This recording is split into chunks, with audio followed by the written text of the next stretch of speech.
Hello everyone, welcome to Genic education. तो चलिए यहाँ पे हम लोग न्यू टॉपिक लेते हैं अभी यहाँ पे परमानेंट मैग्नेट मूविंग कॉइल। ठीक है, इस टॉपिक पे हम लोग डिस्कस करने वाले हैं। टॉपिक का नाम है हमारा पीएमएमसी। वेरी इंपॉर्टेंट टॉपिक है ये मेजरिंग इंस्ट्रूमेंट का। ठीक है, PMMC permanent magnet moving coil यहाँ पे हम लोग ले रहे हैं फर्स्ट। ठीक है, इसमें हम लोग देखिए इसके कंस्ट्रक्शंस के बारे में पढ़ेंगे, वर्किंग प्रिंसिपल के बारे में पढ़ेंगे, कैसे वर्क करता है, और इसमें कंट्रोलिंग टॉर्क क्या होता है, डैंपिंग टॉर्क क्या होता है, और इसके फीचर्स क्या क्या है, उसके बारे में कंप्लीट स्टडी करेंगे पीएमएमसी के बारे में। ठीक है, तो सबसे पहले मैं बात करता हूं कंस्ट्रक्शंस के बारे में। इस पीएमएमसी की कंस्ट्रक्शंस के बारे में सबसे पहला मैं बात करूंगा कंस्ट्रक्शन। ये ठीक, अब मान लो कंस्ट्रक्शंस की बात करेंगे तो सबसे पहले पीएमएमसी, ये तो आपका परमानेंट मैग्नेट का बना होता है। ये इसका फील्ड, ये आपका फील्ड है। ये मान लो आपके पास ये रोटर है, ये स्टेटर है, ऐसा मान लो। तो इसका जो स्टेटर है वो आपका पीएमएमसी का बना होगा। ये परमानेंट मैग्नेट कॉइल रहेगा, परमानेंट मैग्नेट का होगा, और ये मूविंग कॉइल है। ये परमानेंट मैग्नेट का बना हुआ है और बीच में एक कॉइल जो है वो मूविंग कॉइल है, तो इसका नाम परमानेंट मैग्नेट मूविंग कॉइल बोल देते हैं। ठीक है, ये परमानेंट मैग्नेट का बना हो। चलो थोड़ा देख लेते हैं कौन किसका बना होता है। परमानेंट मैग्नेट, अब परमानेंट मैग्नेट मतलब किसका बना होगा? एल्निको का बना होगा। Alnico, aluminium nickel cobalt, aluminium nickel cobalt, इसका बनाया जाता है परमानेंट मैग्नेट को। दूसरा इंपॉर्टेंट पॉइंट, यहां पे दो स्प्रिंग यूज किया जाता है। दिस इज स्प्रिंग नंबर 1 और ये हमारा स्प्रिंग नंबर 2 है। ठीक है, फॉस्फर ब्रॉन्ज की बनी होती है। और ये जो स्प्रिंग है डायरेक्टली अंदर में जो रेड रेड आपका मैं दिखाया हूं यहाँ पे, वो कॉइल है ना। ये जो अंदर में, ये जो मैं इसको दिखाया हूं, ये कॉपर का एक कॉइल यूज किया जाता है इसके अंदर में। उसके साथ कनेक्ट होती है दोनों स्प्रिंग। तो स्प्रिंग का यहाँ पे दो फंक्शन है। पहली बात तो ये स्प्रिंग है, दो स्प्रिंग यूज किया जाता है यहाँ पे। स्प्रिंग का दो फंक्शन है परमानेंट मैग्नेट मूविंग कॉइल में। Spring it provide two function. First, ये कनेक्ट करता है सप्लाई को, it connect supply to the coil.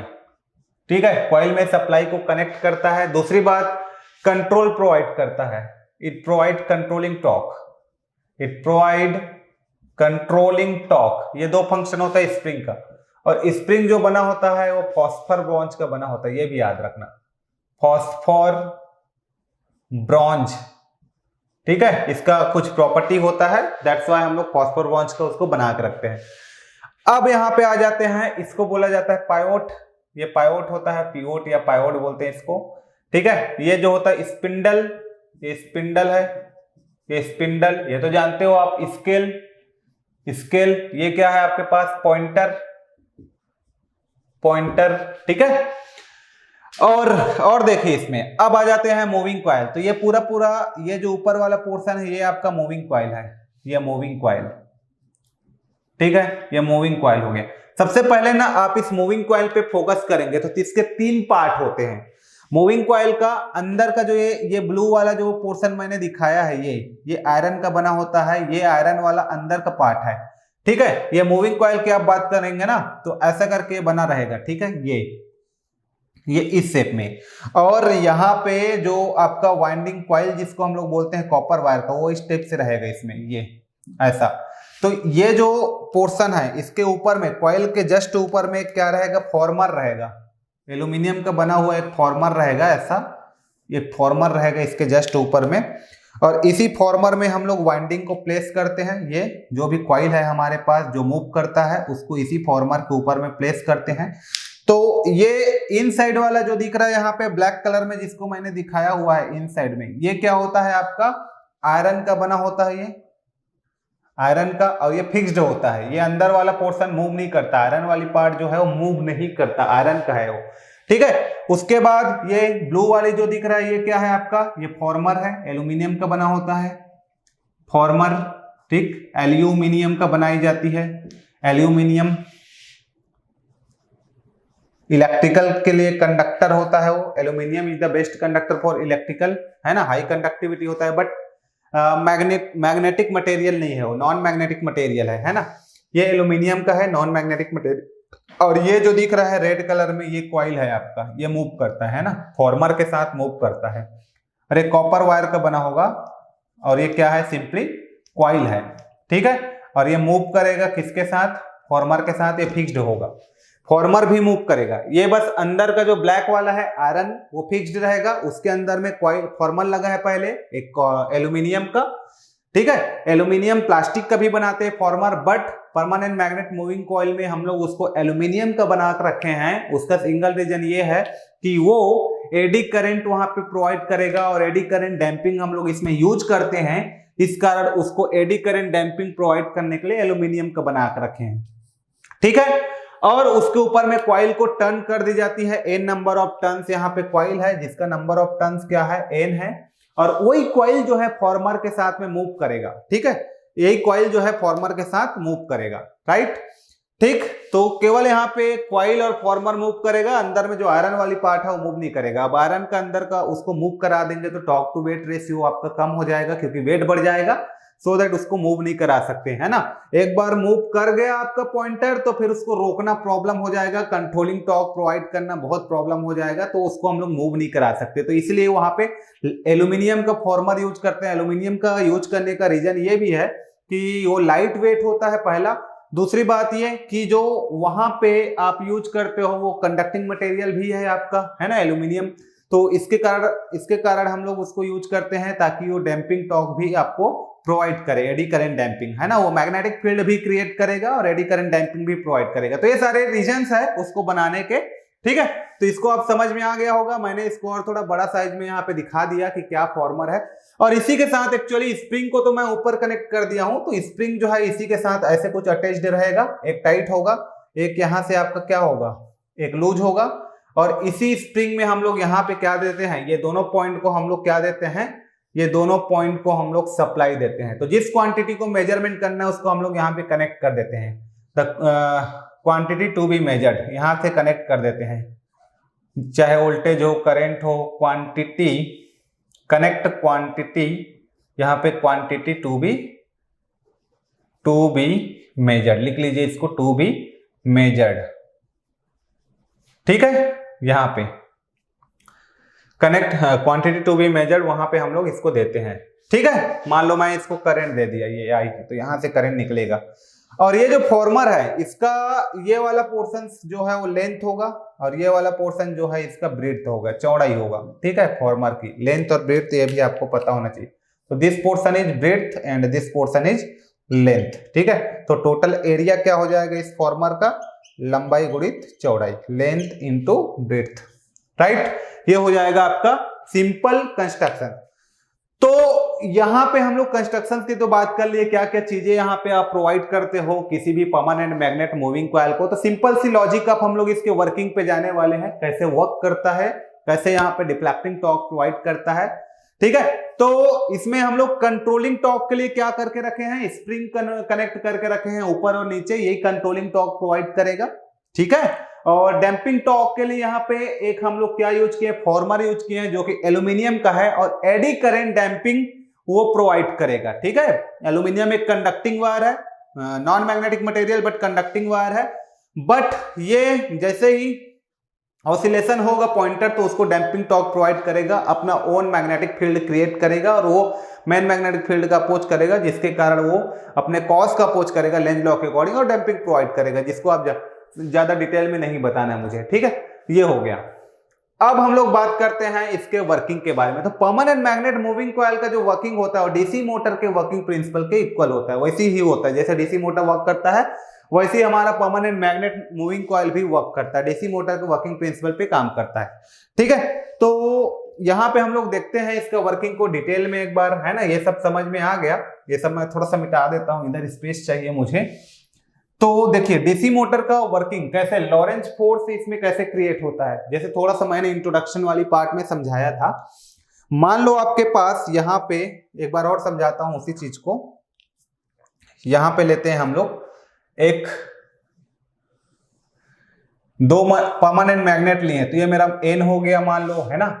और यहां पे मैं ले लेता हूं एक सी, एन और एस, सॉरी एन और एस ले लेता हूं, ये मेरे पास क्या हो गया, एस हो गया, ठीक है। ये हो गया। ठीक है, ये परमानेंट मैग्नेट है ना, तो NS दो पोल तो बनेंगे ही, इधर भी NS, इधर N है, इधर S होगा, ये एक मैग्नेट है, इधर S है तो इधर N होगा, मैग्नेट है, ठीक है, उसके खुद का दो पोल होगा, बट मैंने एक एक पोल को ही यहाँ पे शो किया है। अब मान लो इस पे मैं कोई कंडक्टर को रखता हूं, सिंपल सी बात है, इसमें एक कंडक्टर रख देता हूं, ये प्लेस कर देता हूं करंट कैरिंग कंडक्टर को, ये हो गया, ठीक है, और ये करंट कैरिंग कंडक्टर है, यहां से मैं इसको दे देता हूं सप्लाई, ये देखिए ये राइट, ये माइनस ये प्लस, तो करंट किधर से फ्लो होगा, this direction, this direction, this direction और दिस डायरेक्शन। इस डायरेक्शन में मैं इसको डीसी दे रहा हूं तो कंटिन्यू फ्लो होते रहेगा, और मेरा जो मैग्नेटिक फील्ड है वो नॉर्थ से साउथ की ओर कंटिन्यू फ्लो होते रहेगा इन दिस डायरेक्शन, राइट, ये हो गया, क्लियर है यहां तक, ये मेरा क्या का डायरेक्शन हो गया, ये फ्लक्स डेंसिटी बी ले लेता हूं, ठीक है, और ये मान लो कोई कंडक्टर है जिसका ये हो गया ब्रेड्थ, और ये कंडक्टर है जिसका ये हो गया लेंथ, क्लियर है, ओके। तो किसी कंडक्टर में मेरे को फ्लक्स का डायरेक्शन पता है, फ्लक्स नॉर्थ से साउथ यहाँ पे ट्रेवल कर रहा है, फ्लक्स का डायरेक्शन मुझे पता है, और ये भी पता है कि डायरेक्शन ऑफ करंट किधर है, इस कंडक्टर में करंट का डायरेक्शन किधर है वो भी मुझे पता है। तो इस करंट कैरिंग कंडक्टर में फोर्स किधर लगेगा वो मैं डिटरमाइन कर सकता हूं by Fleming left hand rule, है ना, सिंपल सी लॉजिक है, जब किसी करंट कैरिंग कंडक्टर को मैग्नेटिक फील्ड के बीच में रखा जाता है तो वो एक फोर्स एक्सपीरियंस करने लगेगा, and that force is called the Lorentz force, ये आपको पता है, नोट कर लीजिए, ठीक है, and that force is called the Lorentz force. So the direction of force can be determined by using the Lenz law, by using the Fleming left hand rule, okay. Motor के case में Fleming left hand rule हम लोग use करेंगे, तो according to Fleming left hand rule क्या होगा, यदि आप फ्लेमिंग लेफ्ट हैंड रूल के अकॉर्डिंग चलते हैं तो ये हमारा फर्स्ट फिंगर है, ये रिप्रेजेंट करता है मैग्नेटिक फील्ड की डायरेक्शन को, तो ये मैग्नेटिक फील्ड के डायरेक्शन में हमने इस फिंगर को रख दिया।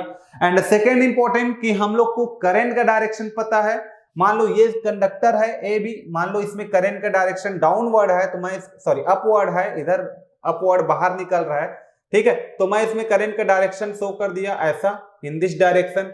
तो जो यहाँ पे फोर्स जो डेवलप होगा, जो टॉर्क डेवलप होगा वो किधर होगा, इस डायरेक्शन में डेवलप होगा, यहाँ पे जो फोर्स डेवलप होगा वो किस डायरेक्शन में लगेगा, ऊपर की ओर फोर्स लगेगा इस कंडक्टर में, तो ये रहा इसका फोर्स, ठीक है, मैंने फोर्स को यहाँ पे ऐसे शो कर दिया, ये फोर्स, और ये जो फोर्स होता है इस फोर्स को बोला जाता है लॉरेंज फोर्स, और यहाँ पे जो फोर्स क्रिएट होगा, फोर्स डेवलप होगा, इस फोर्स को हम लोग क्या बोलेंगे, लॉरेंज फोर्स बोलेंगे, ठीक है। तो जब किसी करंट कैरिंग कंडक्टर को मैग्नेटिक फील्ड में रखोगे तो एक फोर्स क्रिएट होगा, और ये फोर्स को कहते हैं हम लोग लॉरेंज फोर्स, और वो फोर्स किस डायरेक्शन में होगा, आपका ये रोटर जो है किस डायरेक्शन में रोटेट करेगा उसको डिटरमाइन करते हैं बाय यूजिंग हम लोग क्या, यहाँ पे Fleming left hand rule, Fleming left hand rule, ये सबको नोट डाउन कीजिए क्या क्या चीज लगा है, फ्लेमिंग लेफ्ट हैंड रूल ये हम लोग यूज किए। तो according to Fleming left hand rule ये हमारा फर्स्ट फिंगर है, रिप्रेजेंट करता है बी को, ठीक है। सेकंड ये हमारे पास क्या है, ये हमारे पास सेकंड, इसके 90 डिग्री में मैंने इसको रख दिया, देखो ऐसा, ठीक है, ओके, इसको ऐसे कर लो, चलो ये जो है यहां से ये क्या को रिप्रेजेंट करता है, डायरेक्शन ऑफ करंट को, ठीक। तो इसके कारण जो टॉर्क डेवलप होगा यहाँ पे वो रिप्रेजेंट करता है हमारा थंब यहाँ पे रिप्रेजेंट करता है डायरेक्शन ऑफ कंडक्टर, या डायरेक्शन ऑफ फोर्स को, फोर्स के डायरेक्शन को रिप्रेजेंट करेगा, राइट। और ये एक दूसरे के परपेंडिकुलर होना चाहिए, इधर है ना, आउटवर्ड है, ठीक है, ये हो गया। और इसको हम लोग एक डायग्राम से और देख लेते हैं क्लियरली इसको, मान लो मेरे पास इसी को ऐसे दिखाना पड़ता, ठीक है, इसी को मैं दिखा रहा हूं एक और डायग्राम से, ये मेरे पास नॉर्थ है और ये साउथ है। अब ये कंडक्टर नंबर फर्स्ट साइड हो गया, ये सेकंड साइड हो गया, मान लो ये ए है, ये बी है, ठीक है, ये सी है, ये डी है, तो फर्स्ट कंडक्टर मैंने रख दिया यहाँ पे, second conductor, this conductor is called A and B, ठीक है, ये ए और बी है, और ये मेरे पास सी डी है। तो इसमें करंट जो है वो बाहर की ओर आ रहा है, इसका मतलब ये क्या है, डॉट प्रोडक्ट आउटवर्ड, और इनवर्ड अंदर की ओर जा रहा है, ब्लैक बोर्ड इस व्हाइट बोर्ड के अंदर की ओर जा रहा है, मतलब ये क्रॉस, और ये आ रहा है मतलब डॉट, ठीक है। इनवर्ड आउटवर्ड को रिप्रेजेंट करता है डॉट और क्रॉस, आपको पता है। क्रॉस इनवर्ड को रिप्रेजेंट करता है, डॉट जो है वो आउटवर्ड को रिप्रेजेंट करता है। यहां से करंट बाहर निकल रहा है और इसमें यहां से करंट अंदर जा रहा है, इसका मतलब ये है। ठीक है, तो इसके अकॉर्डिंग क्या होता है, हम लोग इसके अकॉर्डिंग फोर्स निकालना चाहेंगे तो इस कंडक्टर में फोर्स किधर लगेगा, इस कंडक्टर में जो फोर्स लगेगा वो ऊपर की ओर लगेगा और इस कंडक्टर में फोर्स जो लगेगा नीचे के कारण, ठीक है, नीचे की ओर लगेगा, डाउनवर्ड, ये अपवर्ड, जिसके कारण ये कंडक्टर है, अब यहां से फोर्स ऊपर लग रहा है, इधर से फोर्स, तो ये इस डायरेक्शन में ऐसे करके क्या करने लगेगा, रोटेट करने लगेगा। ठीक है, ये इस डायरेक्शन में रोटेट करने लगेगा। अब यहाँ पे जो भी आपके पास है, जो भी आपके पास यहाँ पे है, ये हो गया हमारा मूविंग कॉइल, उसके साथ क्या कनेक्टेड है, आपका पॉइंटर कनेक्ट रहेगा और ये पॉइंटर में फिर क्या होगा, डिफ्लेक्शन होगा और वो डिफ्लेक्शन के कारण अपना रीडिंग स्केल में कैलिब्रेटेड, प्री कैलिब्रेटेड स्केल में अपना रीडिंग वो देने लगेगा। राइट, इतना क्लियर है। तो ये होता है सिंपल वर्किंग प्रिंसिपल। तो कौन से प्रिंसिपल पे वर्क करता है, लॉरेंज फोर्स यहाँ पे क्रिएट होता है। ठीक है, ठीक, डीसी मोटर के वर्किंग प्रिंसिपल पे वर्क करता है। फ्लेमिंग रूल यहाँ पे क्या होता है, left hand rule, direction, force के डायरेक्शन को डिटरमाइन करने के लिए हम लोग इसको यूज करते हैं। ठीक है, तो ये सब बेसिक चीजें आपको आना चाहिए। राइट, अब देखिए ये हो गया इसकी वर्किंग की बात, कैसे टॉर्क डेवलप होता है उसकी बात हमने यहाँ पे कर लिया।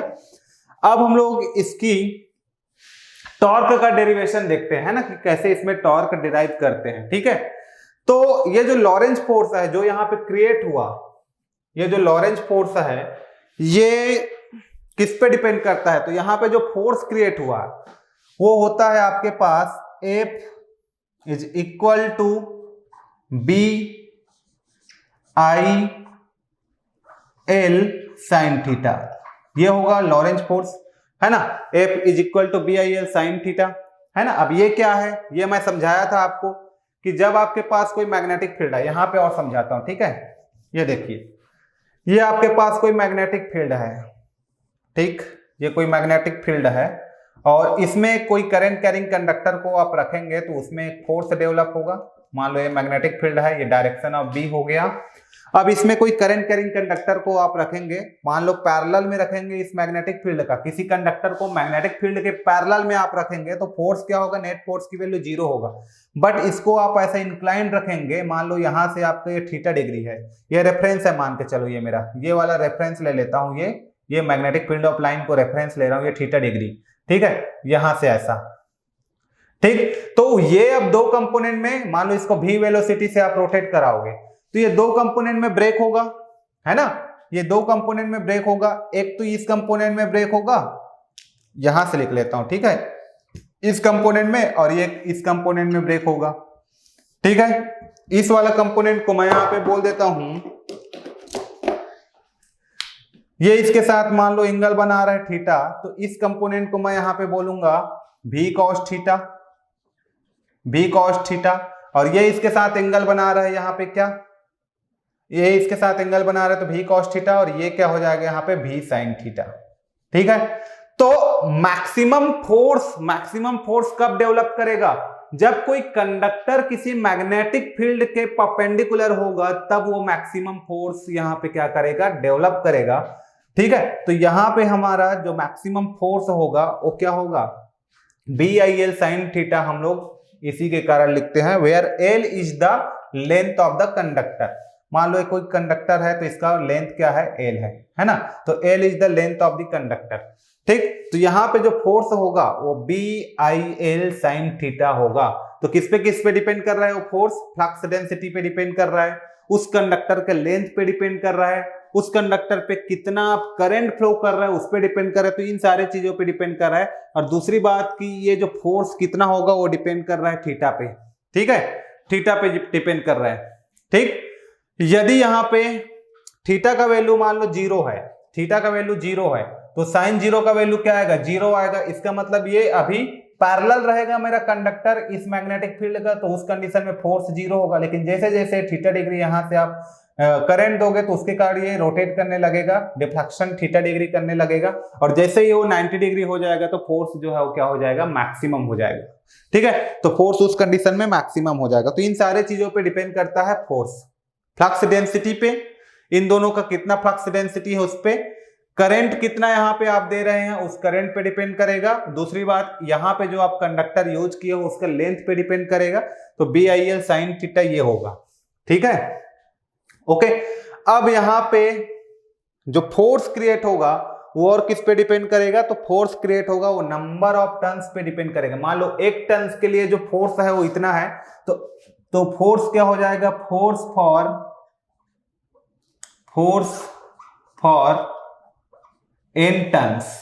तो n टन्स मान लो वहां पे आपके पास रहेगा यहाँ पे कॉइल, तो फोर्स जो प्रोड्यूस होगा वो और ज्यादा होगा। तो अब कितना फोर्स प्रोड्यूस होगा, अब जो फोर्स प्रोड्यूस होगा वो NBIL sin थीटा होगा, ठीक है, फोर्स। तो टॉर्क क्या होगा, नाउ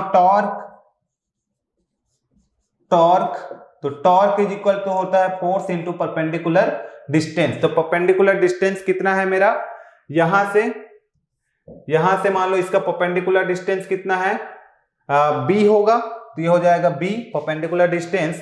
तो टॉर्क इज इक्वल टू क्या हो जाएगा, NBIL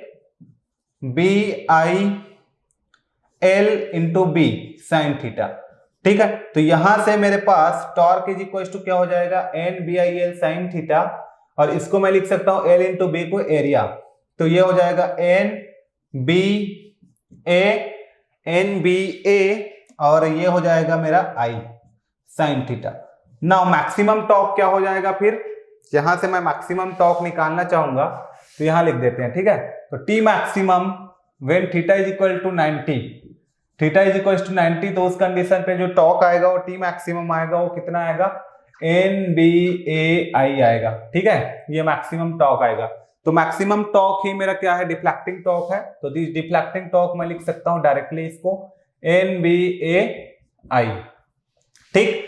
अब इसमें ये N जो है, B है, ये सब कांस्टेंट है। नंबर ऑफ टर्न्स किसी भी कॉइल में तो कांस्टेंट है ना, और वहां पे फ्लक्स डेंसिटी आपका परमानेंट मैग्नेट यूज किए हो तो वो भी कांस्टेंट है। एरिया इस कॉइल का जो भी एरिया है वो भी कांस्टेंट है, लेंथ कांस्टेंट है, ब्रेथ कांस्टेंट है, तो एरिया कांस्टेंट। बट क्या चेंज होगा, करंट चेंज होगा। जो भी हम लोग यहाँ पे अप्लाई करेंगे उसका करंट जो है वो चेंज होगा, ठीक है।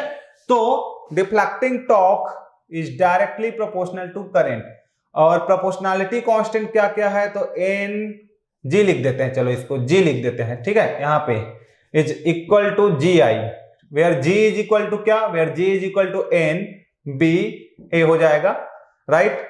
तो यहां पे हम लोग लिख सकते हैं deflecting torque is directly proportional to current, ठीक है। Deflecting torque is directly proportional to current हो जाएगा। इतना क्लियर है, ठीक है। तो ये होता है हमारा डिफ्लेक्टिंग टॉर्क का प्रोपोर्शनल, ठीक। तो करंट पे डिपेंड करेगा भाई, यहाँ पे जितना करंट फ्लो होगा उसी बेसिस पे ये इसमें डिफ्लेक्टिंग टॉर्क क्रिएट होगा, उस बेसिस पे यहाँ पे टॉर्क प्रोड्यूस होगा इस डायरेक्शन में और आपका पॉइंटर डिफ्लेक्ट करेगा। अब मान लो इसमें आप कंट्रोलिंग डिफ्लेक्टिंग टॉर्क तो प्रोड्यूस कर लिए, अब कंट्रोलिंग टॉर्क के लिए आप क्या यूज किए, तो कंट्रोलिंग टॉर्क के लिए आप यहाँ पे स्प्रिंग कंट्रोल यूज किए। 2 स्प्रिंग आप यूज करेंगे, एक स्प्रिंग आपका दोनों अपोजिट डायरेक्शन में दोनों को टाइट किया, मतलब एक टाइट होगा तो एक यहाँ पे क्या होगा, टाइट वाउंडेड होगा, तो सेकंड वाला जो लूज वाउंडेड होगा, सेकंड स्प्रिंग जो है वो लूज होगा, ठीक है। और इस प्रकार से जो डिफ्लेक्टिंग टॉर्क है उसके अपोजिट डायरेक्शन में एक स्प्रिंग काम करने लगेगा और उसका अपोज करने लगेगा और वो कंट्रोल करेगा पॉइंटर को एक पर्टिकुलर जगह पे। यदि यहाँ पे हम लोग स्प्रिंग नहीं लगाएंगे तो डिफ्लेक्टिंग टॉर्क क्रिएट हो गया तो हमारा पॉइंटर जो है फुल स्केल डिफ्लेक्शन दिखाएगा, है ना, ट्रू वैल्यू नहीं दिखाएगा, फाइनल स्टेट पे नहीं रुक पाएगा, तो ये प्रॉब्लम होगा। तो डिफ्लेक्टिंग टॉर्क के लिए हम लोग क्या यूज किए, ये सब कॉन्सेप्ट यूज किए परमानेंट डीसी मोटर का, ठीक है। और यहाँ पे कंट्रोलिंग टॉर्क प्रोवाइड करने के लिए हमने इस पे क्या यूज किया, स्प्रिंग कंट्रोलिंग टेक्निक यूज किए, ठीक है। और इसमें और इंपॉर्टेंट चीज ये कि इसमें अब फाइनल जगह पे मान लो ऑसिलेशंस कर रहा है तो यहाँ पे डैम्पिंग टॉर्क प्रोवाइड करने के लिए हम लोग इसमें क्या यूज किए हैं, डैम्पिंग टॉर्क प्रोवाइड करने के लिए यहाँ पे हम लोग एक एल्यूमिनियम का फॉर्मर यूज किए हैं। ये एल्यूमिनियम का फॉर्मर एक कंडक्टिंग मटेरियल है, कंडक्टिंग नॉन मैग्नेटिक मटेरियल है, ठीक है, जिसके कारण वो अपना खुद का एक मैग्नेटिक फील्ड सेटअप करेगा और ये मेन मैग्नेटिक फील्ड जिसके कारण वो प्रोड्यूस हुआ है उसका अपोज करेगा वो, ठीक है। अकॉर्डिंग टू जैसे मान लो वहां पे हम लोग क्या यूज किए हैं, एक एल्यूमिनियम का फॉर्मर यूज किए हैं, तो इस एल्यूमिनियम के फॉर्मर में क्या होने लगेगा, एक करंट फ्लो होने लगेगा, एक कॉइल में है कनेक्टेड तो उसमें भी एक करंट इंडक्शन, मान लो यहाँ पे अब ये इसको रोटेट कराओगे तो यहाँ पे तो मैग्नेटिक फील्ड है ही, अब यहाँ पे वो मान लो मूव करेगा, आपका एल्यूमिनियम का फॉर्मर भी उसके स्पिंडल के साथ मूव करेगा, तो मूव करेगा तो इस कंडक्टर में एक ईएमएफ इंड्यूस हो जाएगा, है ना, इसमें एक करंट फ्लो होने लगेगा, इसका खुद का एक रेजिस्टेंस है जिसके कारण इसमें ईएमएफ इंड्यूस हो जाएगा, ये ईएमएफ होगा I/R के।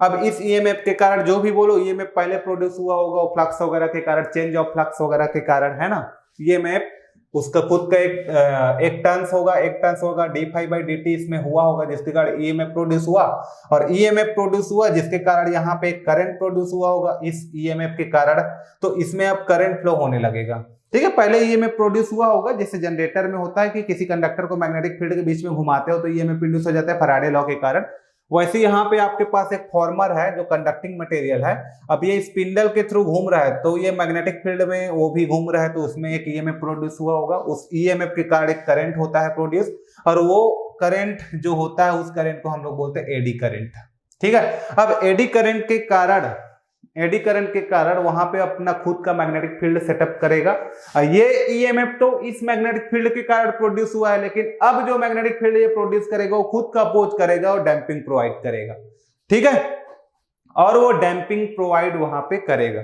तो इस तरीके से हम लोग डैंपिंग के लिए ही इसके फॉर्मर को एल्यूमिनियम का बना के रखते हैं ताकि ये डैंपिंग प्रोवाइड वहां पे आपको करे, ठीक है। तो ये हो गया हमारा वर्किंग वाली बात, जितने भी हम लोग अभी तक देखे हैं इंपॉर्टेंट ये हो गई परमानेंट मैग्नेट, जो डीसी मोटर होता है उसी के प्रिंसिपल पे वर्क करता है परमानेंट मैग्नेट मूविंग कॉइल जो है, तो ये सारे पूरा वर्किंग प्रिंसिपल है कि इसमें आपको अब पूछा जाएगा एग्जाम में, ठीक है, कि इसमें जो इस कंट्रोलिंग टॉर्क होता है किस टाइप का कंट्रोलिंग टॉर्क यूज होता है, तो स्प्रिंग कंट्रोल यूज किए हैं, परमानेंट मैग्नेट में किस टाइप का डैंपिंग टॉर्क यूज होता है, तो परमानेंट मैग्नेट में एडी करंट डैंपिंग यूज किया है, क्यों किए हैं, क्यों किए इसलिए क्योंकि इसका जो मैग्नेटिक फील्ड है वो काफी स्ट्रॉन्ग है, नॉर्थ से साउथ परमानेंट मैग्नेट यूज किए, इसका मतलब स्ट्रॉन्ग मैग्नेटिक फील्ड है, इसलिए हम लोग इसमें जो डैंपिंग यूज किए वो एडी करंट डैंपिंग यूज किए, ठीक है। अब तो कंट्रोलिंग टॉर्क कौन सा यूज किए, है ना, इसमें डैंपिंग टॉर्क कौन सा यूज किए, ये सब तो क्लियर हो गया ना। अब इसमें यह पूछा जाता है कि इसका फॉर्मर किसका बना होता है, ये भी पूछ लेता है, तो आप बता देना एल्यूमिनियम का बना होता है। इसका कॉइल किसका बना होता है, तो यहाँ पे कॉपर वायर का कॉइल बना रहता है, ये जो कॉइल है यहाँ पे वो कॉपर वायर का बना होता है, ये भी आप पूछा जा सकता है, ठीक है। फॉर्मर एल्यूमिनियम किस लिए बनाते हैं, क्योंकि लाइट वेट होता है, ठीक है। और दूसरी बात, इसमें सील्डिंग हम लोग प्रोवाइड नहीं करते, इसको सील्डिंग की नीड नहीं होती है, मैग्नेटिक स्टे मैग्नेटिक फील्ड का इस पे इफेक्ट नहीं पड़ता।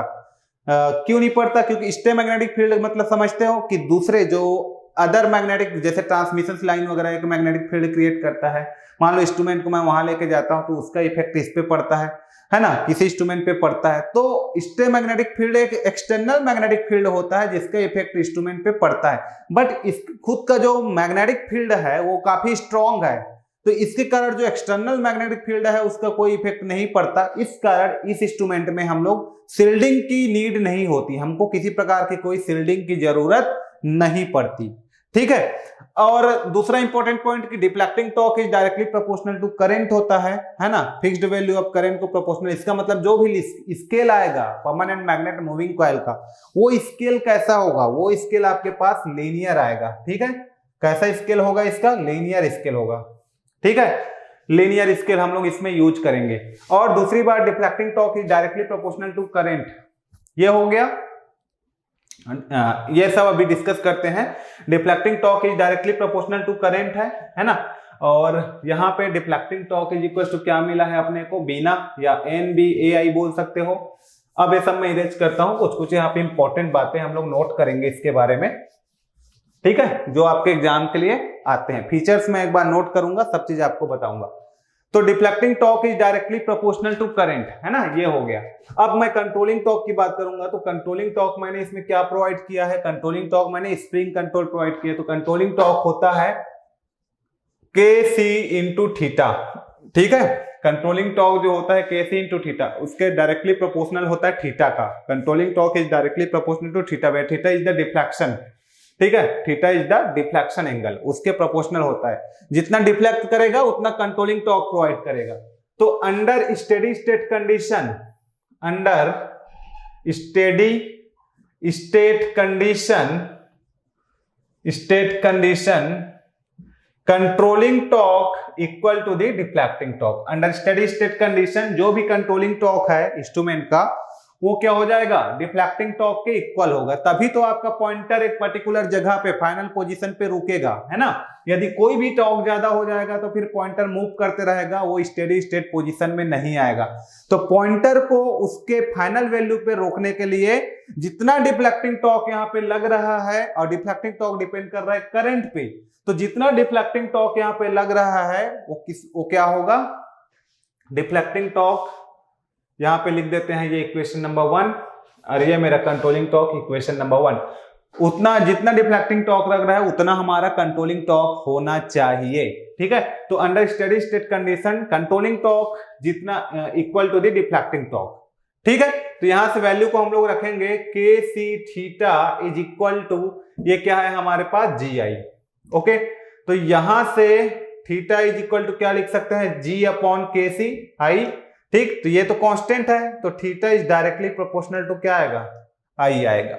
Theta is directly proportional to I, इसका मतलब जितना करंट दोगे उतना इसमें क्या होगा, डिफ्लेक्शन होगा, ठीक है। तो theta deflection is directly proportional to current, या फिर हम लोग इसको लिख सकते हैं deflection is directly proportional to current applied to the coil. Deflection is directly proportional to current, ये हम लोग लिख सकते हैं यहाँ पे, राइट।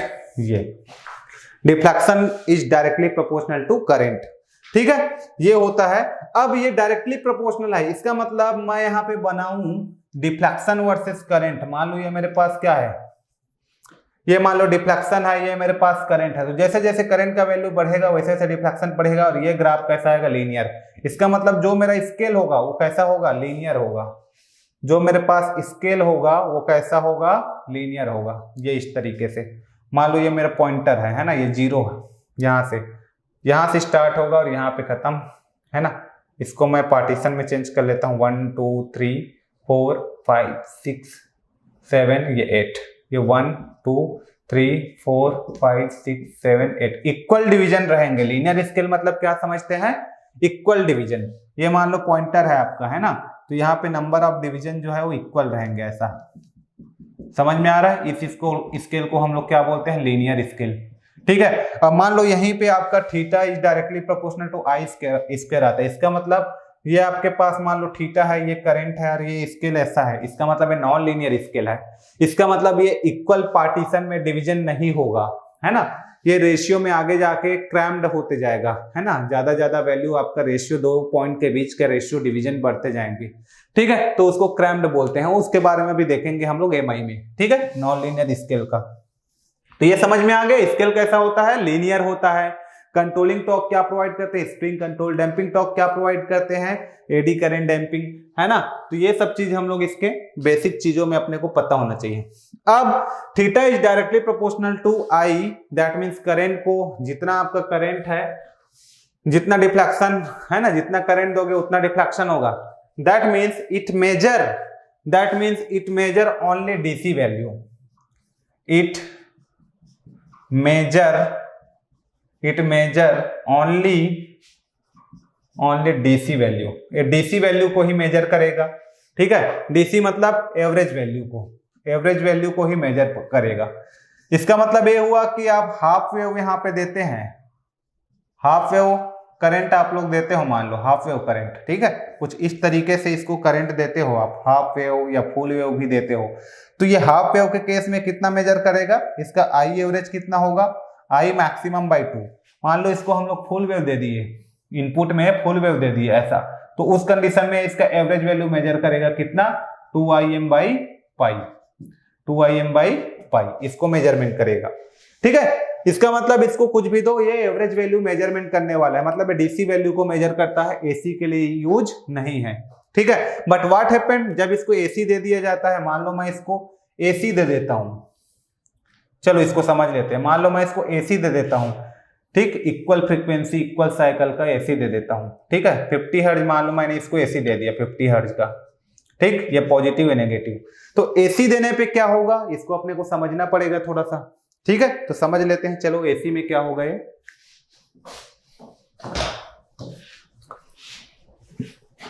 मान लो इस इंस्ट्रूमेंट को मैं एसी मेजरमेंट करने के लिए यूज किया तो क्या होगा। तो इसको समझो, एक मोटर की तरह समझो आप। डीसी मोटर में क्या होता है, एसी देते हैं तो ये हो गया, ये हो गया। अभी देखो, ये मेरे पास क्या है, डॉट है, ये मेरे पास क्या है, क्रॉस है ना। ये मेरे पास डॉट है, ये मेरे पास क्या है, क्रॉस है। ये दो साइड मैंने किसी भी कॉइल का दो साइड बना दिया। अभी ये नॉर्थ, ये साउथ, मैग्नेटिक फील्ड कैसे इसमें हो, किस डायरेक्शन में है, नॉर्थ से साउथ, इस डायरेक्शन में है ये मैग्नेटिक फील्ड, है ना। ये देखो, समझो इसको, है ना, आराम से। तो अभी जब मैं इसको इधर कुछ ऐसे कनेक्ट किया था, मान लो इस वाले पॉइंट को मैं ऐसे बैटरी से कनेक्ट किया था, इधर मेरा करंट था, इधर से आ रहा था, तो उस कंडीशन में ये जो कंडक्टर है इसमें जो फोर्स लगा था वो कैसे लगा था, इधर अपवर्ड लगा था और यहाँ पे ऐसा डाउनवर्ड लगा था जब मैंने इसको नेगेटिव या पॉजिटिव दिया था। तो समझो, है ना, ठीक है, ये हो गया। अब यहाँ पे नॉर्थ से साउथ जो है मेरा मैग्नेटिक फील्ड का डायरेक्शन चेंज नहीं हो रहा है। अब देखो मैं पोलैरिटी को चेंज कर रहा हूं, अब पोलैरिटी को मैं चेंज कर रहा हूं। अब इसको मैं प्लस दे रहा हूं, इसको माइनस, मतलब ये अब क्रॉस हो गया, अब ये डॉट हो गया। तो अब फोर्स कैसे लगेगा, अब फोर्स से ये नीचे की ओर लगेगा और इधर ऊपर की ओर लगेगा। ठीक, अब ये बताइए मुझे, फील्ड की डायरेक्शन चेंज नहीं हो रहा है, केवल और केवल करंट का डायरेक्शन चेंज हो रहा है। एक बार इधर से करंट फ्लो हो रहा है, एक बार इधर से करंट फ्लो हो रहा है, और ऐसे एक सेकंड में 50 बार करंट का डायरेक्शन चेंज हो रहा है। इसका मतलब एक बार फोर्स ऊपर लग रहा है, एक बार फोर्स नीचे, एक बार फिर ऊपर, एक बार फिर नीचे। मतलब वो जो कंडक्टर है उसमें फोर्स एक बार इधर, एक बार इधर, एक बार इधर, एक बार मतलब 50 सेकेंड, एक सेकेंड में 50 टाइम्स ऐसे उसका जो टॉर्क है वो चेंज हो रहा है, एक बार ऊपर नीचे, ऊपर नीचे। तो रोटर के पास इतना टाइम नहीं है कि वो रोटेट होके फिर से वापस आ जाए, फिर रोटेट होके फिर से वापस हो जाए। इसका मतलब जब आप इस परमानेंट मैग्नेट को आप यहाँ पे डीसी दोगे, एसी दोगे, इस परमानेंट मैग्नेट मूविंग कॉइल को एसी दोगे, तो यहाँ पे पॉइंटर में ना धीरे धीरे वाइब्रेशन होगा, लेकिन पॉइंटर कभी रोटेट नहीं कर पाएगा, क्योंकि 50 सेकेंड में रोटर को बार बार 50 टाइम्स, 100 टाइम्स बोला जाए, जीरो से लेकर के डिफ्लेक्शन करना, फिर डिफ्लेक्शन से जीरो, फिर डिफ्लेक्शन से जीरो, फिर डिफ्लेक्शन, फिर जीरो, फिर डिफ्लेक्शन, फिर जीरो, ऐसे 50 टाइम करना एक सेकेंड में पॉसिबल नहीं है, है ना। इतना कम टाइम में वो रोटेट नहीं कर पाएगा। एवरेज टॉर्क क्या आएगा, जीरो आएगा। इसका मतलब जब एसी हम लोग देंगे 50 हर्ट्ज का, तो ये जो पॉइंटर है वो कंटिन्यू जीरो पे ही ऑसिलेट करते रहेगा, पॉइंटर में डिफ्लेक्शन नहीं आएगा। समझ में आ गया, ये बात समझ में आ गया। लेकिन कम फ्रीक्वेंसी का मान लो आप एसी देते हो, मान लो यहाँ पे आप जो एसी दे रहे हो वो आपके पास मान लो 2 हर्ट्ज है, तो 2 हर्ट्ज में उसके पास उसको टाइम मिल सकता है, 2 हर्ट्ज में उसको टाइम मिल सकता है, क्योंकि अब जो साइकिल होगा एक सेकेंड में 2 हर्ट्ज का मतलब क्या है कि उसको 4 बार ही प्लस माइनस होना है, 2 साइकिल ही बनाना है। तो अब उसके पास टाइम रहेगा, पॉइंटर के पास अब टाइम रहेगा। अब पॉइंटर जाएगा जीरो से रीडिंग पे, फिर वापस आ जाएगा, फिर जाएगा, फिर मतलब एक सेकेंड टाइम में वो 2-3 बार डिफ्लेक्शन दिखा सकता है। बात समझ में आ रहा है मेरा।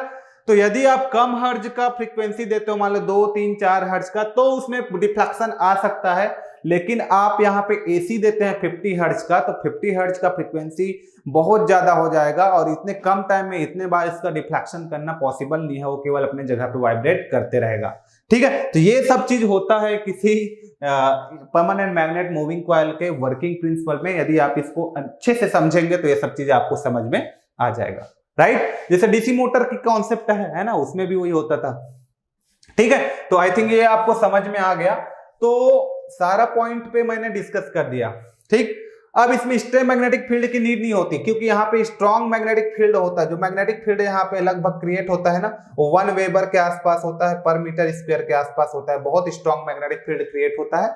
ठीक है, स्ट्रेट मैग्नेटिक इफेक्ट कोई इसमें इफेक्ट ही नहीं पड़ता, इसलिए इसमें कोई सील्डिंग की नीड भी नहीं होती है। ठीक है, एवरेज वैल्यू को मेजरमेंट करता है, एसी पे कैसे बिहेव करता है, हाई फ्रीक्वेंसी पे, लो फ्रीक्वेंसी पे, सब बता दिया।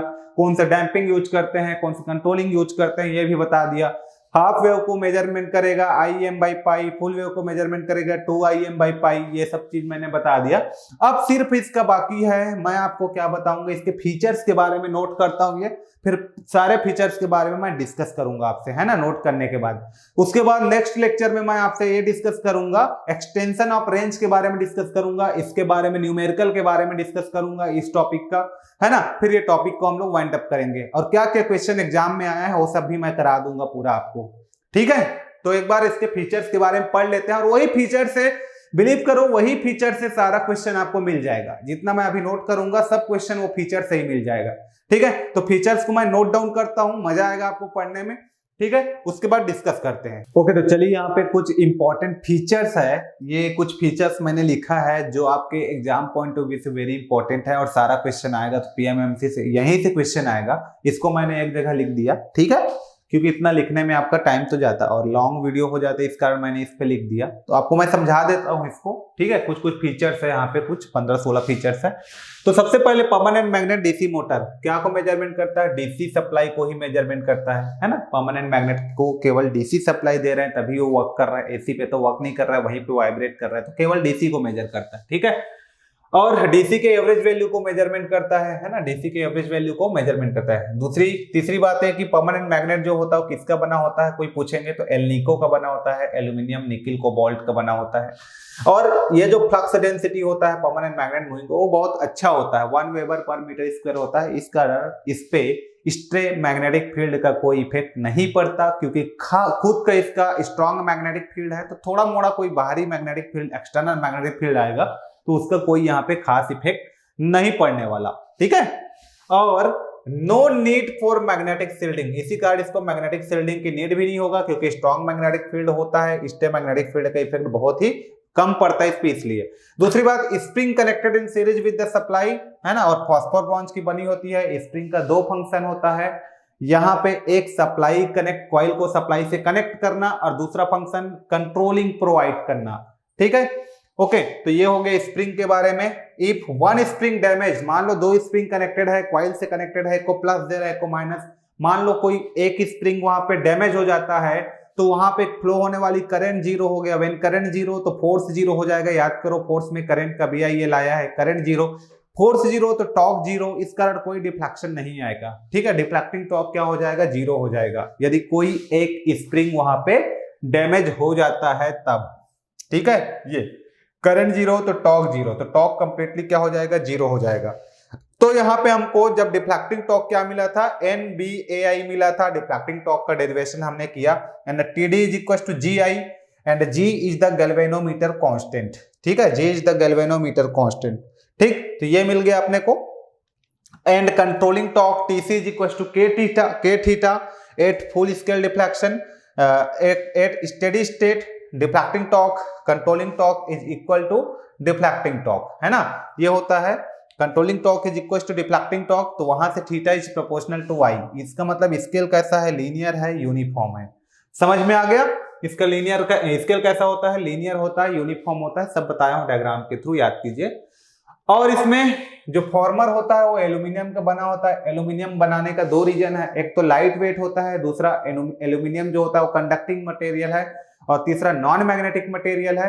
अब एल्यूमिनियम के बनाने का रीजन ये है, फॉर्मर प्लास्टिक का भी बनाया जा सकता था, फॉर्मर जो रोटेट करता है कॉइल के साथ, आयरन जो होगा बीच वाला पार्ट फिक्स्ड होगा, फॉर्मर रोटेट करेगा, उसके ऊपर में कॉइल होगा, कॉइल भी रोटेट करेगा, ठीक है। फॉर्मर एल्यूमिनियम का लाइट वेट होने के कारण हम लोग एल्यूमिनियम का बनाते हैं। और दूसरी बात, एडी करंट वहां पे वो प्रोड्यूस करता है, जिसके कारण डैम्पिंग टॉर्क भी वो प्रोड्यूस करता है, इस कारण एल्यूमिनियम का बनाई जाती है। तो डैम्पिंग टॉर्क इसी एल्यूमिनियम फॉर्मर के थ्रू ही प्रोड्यूस की जाती है। एडी करंट डैम्पिंग, क्यों एडी करंट डैम्पिंग हम लोग क्यों यूज करते हैं? क्यों? इसलिए क्योंकि ये जो परमानेंट मैग्नेट मूविंग कॉइल है, इसका जो मैग्नेटिक फील्ड होता है वो काफी स्ट्रॉन्ग होता है, 1 वेबर पर मीटर स्क्वायर के आसपास डेंसिटी होता है, दैट्स व्हाई हाई। अब दूसरी बात, इसका जो वेट है वो एल्यूमिनियम का फॉर्मर यूज किए हैं जो रोटेट करता है। यदि मैं वहां पे आयरन को पूरा रोटेट कराता तो वेट बढ़ जाता, टॉर्क टू वेट रेशियो कम हो जाता। When torque to weight ratio कम हो जाता तो मेरा सेंसिटिविटी ऑफ द इंस्ट्रूमेंट वो कम हो जाता। तो उसको बढ़ाने के लिए मैंने वेट को क्या रखा? एल्यूमिनियम का रखा, जिससे वेट जो है ओवरऑल क्या हो गया? मेरा कम हो गया। तो इसका मतलब टॉर्क टू वेट रेशियो बढ़ा। Torque to weight ratio very large होने के कारण जो मीटर होता है वो हाईली सेंसिटिविटी होता है, ठीक है। तो सेंसिटिविटी क्या होता है, sensitivity is inversely proportional to the full scale deflection current, है ना। यदि इसकी सेंसिटिविटी हम लोग निकालते हैं इसका, तो 20 केवी पर वोल्ट के आसपास आता है। ये इसका यूनिट होता है सेंसिटिविटी का, किलो ओम पर वोल्ट, सॉरी किलो ओम पर वोल्ट, 20 किलो ओम पर वोल्ट के आसपास आता है, ठीक है। और जनरली हम लोग यूज करते हैं वोल्ट मीटर बनाने के लिए इस permanent magnet moving coil tip को 50 मिली वोल्ट, और ए मीटर बनाने के लिए इसको यूज करते हैं 100 मिली एम्पियर, राइट। यदि हम लोग स्केल को कैलिब्रेट करते हैं डिग्री में, ठीक है, स्केल को कैलिब्रेट करेंगे डिग्री में, तो वो आपका गैल्वेनोमीटर होगा, है ना। तो इन टर्म्स ऑफ हम लोग इसको कैलिब्रेट करते हैं in terms of degree, then it is known as the galvanometer. If scale is calibrated in terms of ampere, तो उसको हम लोग एमीटर बोलेंगे। If scale is calibrated in terms of voltage, तो उसको हम लोग बोलेंगे वोल्ट मीटर, ठीक है। तो जो स्केल रिफ्लेक्शन तो दे रहा है, अब स्केल को आप कैसे कैलिब्रेट कर रहे हो उस पर डिपेंड करता है कि आपका इंस्ट्रूमेंट जो है वो कैसा है, ठीक है। दूसरी बात, इंस्ट्रूमेंट को आप कनेक्ट कहां पे कर रहे हो, जैसे एम मीटर आपने उसको बनाया तो एम मीटर है तो लोड के सीरीज में कनेक्ट होगा, वोल्ट मीटर आपने बनाया तो आप लोड के क्रॉस कनेक्ट होगा, है ना। तो ये डिपेंड करेगा कि कनेक्शन पे भी डिपेंड करेगा, और कैलिब्रेशन फिर उस हिसाब से हम लोग उसको सेट करते हैं, ठीक। मान लो मैंने किसी भी इस परमानेंट मैग्नेट मूविंग कॉइल को IT is equal to I0 plus I1 sine omega t plus I2 sine 3 omega t plus 5 cos omega t, ऐसे मैंने उसको एक सिग्नल एक सप्लाई दिया, तो it measure only average value, तो इसका ये एवरेज वैल्यू को मेजरमेंट करेगा। इसका मतलब परमानेंट मैग्नेट मूविंग कॉइल मेरे को I0 की रीडिंग देगा, क्योंकि यही मेरा एवरेज वैल्यू है, यही मेरा क्या है, DC वैल्यू है, इधर की वैल्यू को रीड नहीं करेगा, तो ये केवल DC वैल्यू को रीड करेगा। समझ में आया, क्योंकि एवरेज वैल्यू को रीड करता है, ठीक है। फॉर एग्जांपल, यदि करंट का वैल्यू मेरे पास 3 प्लस 2 साइन ओमेगा टी है, तो जो कितना करंट को रीड करेगा स्केल में, ये 3 एम्पियर को रीड करेगा, ओनली ये DC को, इसको रीड नहीं करेगा, राइट। क्लियर, ये सब अभी क्वेश्चन आता है, मैं क्वेश्चन वाले अभी कराऊंगा, उसमें आपका क्लियर हो जाएगा, ठीक है। ये हो गया। उसके बाद नेक्स्ट पॉइंट मैं देख रहा हूं, मान लो मेरे पास कोई करंट है IT is equal to -8 2 sine omega t, और मान लो आपने इसको सिंपली एक परमानेंट मैग्नेट मूविंग कॉइल को दे दिया जिसका स्केल 0 से स्टार्ट होता है, ठीक है, उसको आपने दे दिया -8 प्लस 2 साइन ओमेगा टी, तो इसके पास तो -8 को दिखाने के लिए कुछ नहीं है ना, तो क्या रीडिंग दिखाएगा, तो ये -8, अब कई लोग इसका निकालेंगे रूट में डाल के, तो रूट में डाल के कई लोग इसका निकाल देंगे, मान लो एवरेज वैल्यू, तो एवरेज वैल्यू मान लो इसका निकालेंगे तो -8 बोलेंगे, तो -8 इसका रीडिंग आएगा, और -8 कई लोग ऑप्शन में सही लगा देते हैं, और ऑप्शन में भी रहेगा, तो ये ऑप्शन आपका गलत होगा। -8 आपके स्केल में है ही नहीं, वो 8 एम्पियर नहीं है, -8 एम्पियर है, तो 8 एम्पियर तो दिखाएगा नहीं वो, है ना। तो क्या वैल्यू आपको लगाना है यहाँ पे, 0 एम्पियर, वहां पे टिक लगाना है, 0 एम्पियर इज द करेक्ट, क्योंकि -8 तो आपकी स्केल में नहीं है, ठीक है। तो ऐसे के लिए वो 0 दिखाएगा, आपका इंस्ट्रूमेंट क्या रीडिंग दिखाएगा, 0 दिखाएगा। लेकिन इस वैल्यू को आपको मेजरमेंट करना है तो आपको क्या यूज करना पड़ेगा, सेंटर जीरो गैल्वेनोमीटर यूज करना पड़ेगा। अब सेंटर जीरो गैल्वेनोमीटर क्या है, तो इसके सेंटर में 0 होता है, इधर आपका नेगेटिव वैल्यू होता है और इधर आपका पॉजिटिव वैल्यू होता है। तो इस टाइप के रीडिंग को यदि आप सेंटर जीरो गैल्वेनोमीटर से रीड करेंगे तो ये आपका -8 यहाँ पे दिखा देगा, ठीक है। उस कंडीशन में यदि आपका क्वेश्चन में सेंटर जीरो गैल्वेनोमीटर मेंशन किया है तो -8 ampere is the correct answer. But आपके क्वेश्चन में सेंटर जीरो गैल्वेनोमीटर मेंशन नहीं है, तब आप -8 के जगह में 8 को लगाते हो तो आपका आंसर, या -8 को लगाते हो तो आपका आंसर रॉन्ग होगा। तब के केस में उसका आंसर क्या होगा, 0 होगा, क्योंकि सेंटर जीरो गैल्वेनोमीटर ही नेगेटिव वैल्यू को रिप्रेजेंट कर सकता है अपने स्केल में, है ना। अदरवाइज वो -8 को रिप्रेजेंट नहीं कर सकता, तो उस कंडीशन में उसका आंसर 0 होगा। वेरी इंपॉर्टेंट पॉइंट, ठीक है। तो ये सारे डिस्कशन का पार्ट है। और कुछ इसमें पॉइंट ऐड कर लीजिए, मान लो 19 वाला पॉइंट, इट मेजर, मान लो किसी आप इसको हाफ वेव दोगे, तो इसको अभी और बताया था, हाफ वेव देने पे ये कितना मेजर करता है, आई एवरेज का I maximum divided by pi value. तो मान लो इसको हम लोग फुल वैल्यू देंगे तो ये कितना मेजर करेगा, average value 2Im by pi. ये सब नोट कर लीजिए एसी में, है ना, ऐसे करके।